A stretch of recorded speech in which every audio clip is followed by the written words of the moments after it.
নিয়ে চলে এসেছি ফুড হিস্ট্রি নিয়ে আবারও একটা নতুন ভিডিও। তো বিরিয়ানি তো আমাদের সকলেরই পছন্দ, কিন্তু কখনো ভেবে দেখেছো কি শুধুমাত্র কলকাতার বিরিয়ানিতেই কেন আলুর ব্যবহার করা হয়, কেন হায়দ্রাবাদ বা লখনৌয়ের বিরিয়ানিতে শুধুমাত্র মাংস দেখা যায়?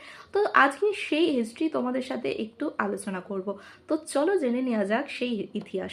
তো বিরিয়ানিতে আলুর ব্যবহার 1856 সালে যখন নবাব ওয়াজেদ আলী শাহ কে ব্রিটিশরা নির্বাসন দেয় এবং তিনি কলকাতার মেদিয়াপুর অঞ্চলে এসে বসবাস শুরু করেন, সেই সময় থেকে মনে করা হয় সেই সময় নবাবের আর্থিক অবস্থার বেশ কিছুটা অবনতি ঘটে এবং নবাব যেহেতু খেতে এবং খাওয়াতে ভালোবাসতেন এবং খাবারে মাংসের খরচার পরিমাণ বেশ কিছুটা কমাতে নবাব নিজের শাহী বাবুর্চিদের বিরিয়ানিতে আলু ব্যবহারের জন্য আদেশ করেন।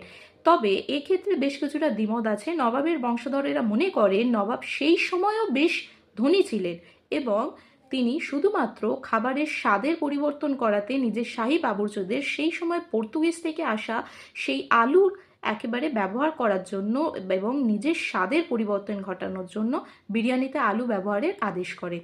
তো বিরিয়ানিতে আলুর ব্যবহারের গল্প যাই থাকুক না কেন, আমাদের কিন্তু বিরিয়ানি একেবারেই আলু ছাড়া পছন্দ নয়।